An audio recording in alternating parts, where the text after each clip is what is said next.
This story takes us back to the 1960s. It was shared by a man named Simon about his grandfather, Eric. Eric's father was a well-known healer in their village, a man who treated sickness of the body and the shadows that haunt the soul. People came to him for fevers, for curses, for things they couldn't explain. But one day, a stranger arrived in the village, a man who did not pray to God, a worshiper of the dark, and with him, he brought a terror no one was prepared for. There was a couple in the village, Mary and her husband. They were desperate for a child. Years passed, but their home remained silent. In their desperation, they turned away from the light and sought the dark worshiper. He listened, then he agreed. But the ritual was heavy. A buffalo's head, a white goat, ashes mixed with blood. As the fire burned low, the worshiper spoke. "You will have your child, but when the time comes, you must pay the price." Soon after, a baby girl was born. They named her Maria. At first, she seemed normal, but on her shoulder, there was a birthmark, a perfect crescent moon. Too perfect. The elders whispered. It was the mark of the devil. When Maria turned 7, the darkness began to show. She spoke to things no one else could see. She wandered into the night, laughing, answering voices. Terrified, her parents returned to the worshiper. He laughed and said, "She is not yours. She is a descendant of the devil. When she turns 15, she belongs to me." The parents tried to hide her. For years, they kept her inside a church, prayers, candles, holy water. But on her 15th birthday, the protection broke. That night, Maria was found collapsed, foaming at the mouth, her body twisted unnaturally. And then, the worshiper returned. Maria was no longer a child. She attacked her father with the strength of a beast. When the exorcism began, a voice erupted from inside her, deep, ancient. It roared, "My name is Narus. I am her brother. We were called. And now, we are here." The room turned ice cold. Thousands of voices whispered, "God is not here." Chains snapped. Maria broke free.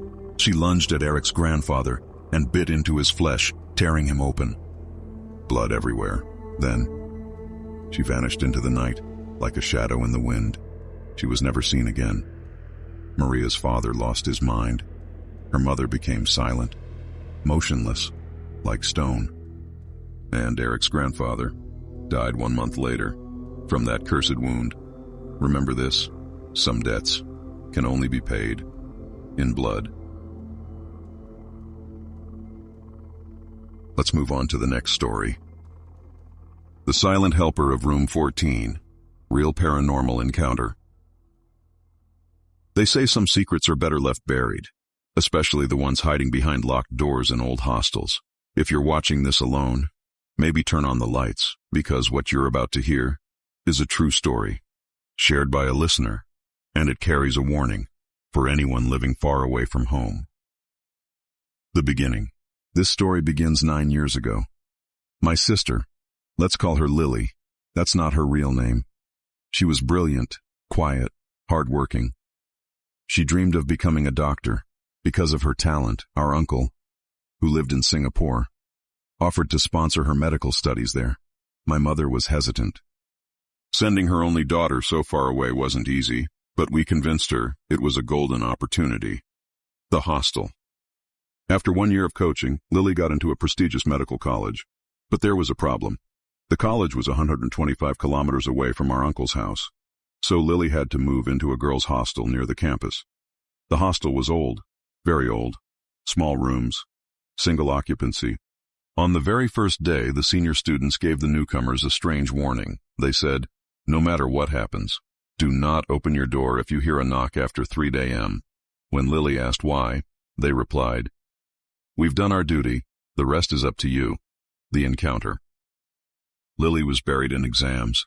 Night after night, she stayed awake studying. Then one night, at 3:15 a.m., there was a soft knock on her door. Knock, knock.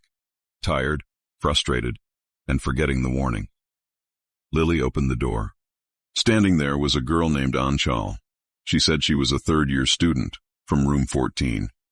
She smiled gently and offered to help Lily study.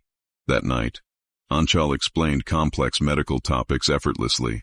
She was calm, patient, a savior. The red flags. After that night, Anchal came every night, always after 3 a.m. She told Lily about her life. She said she was a widow, with a 7-year-old daughter. But something wasn't right. Whenever Anchal entered the room, the temperature dropped. A faint, rotten smell filled the air. And worse, Lily's hostile friends said they saw her talking alone in the cafeteria, talking, laughing, to thin air. They thought she was on headphones, but Lily knew. She was talking to Anchal, the terrifying truth. One night, Anchal didn't come.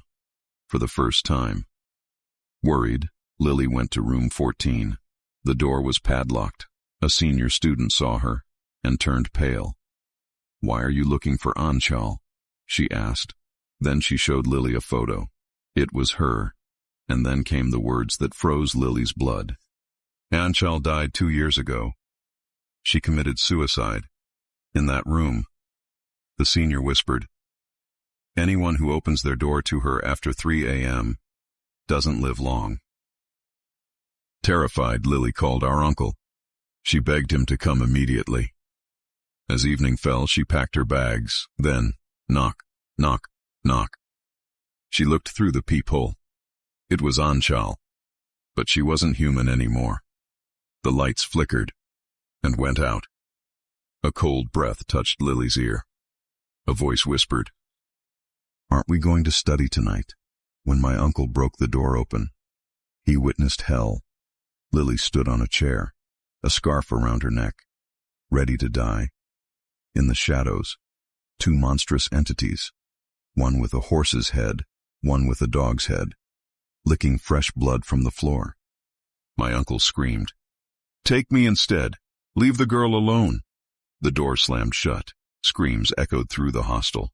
When the students finally broke in, my uncle was dead, strangled, by the same scarf, his eyes filled with blood. He sacrificed his life. To save hers, Lily returned to her own country. She completed her studies. Today, she is a doctor in Australia, but the scars remain.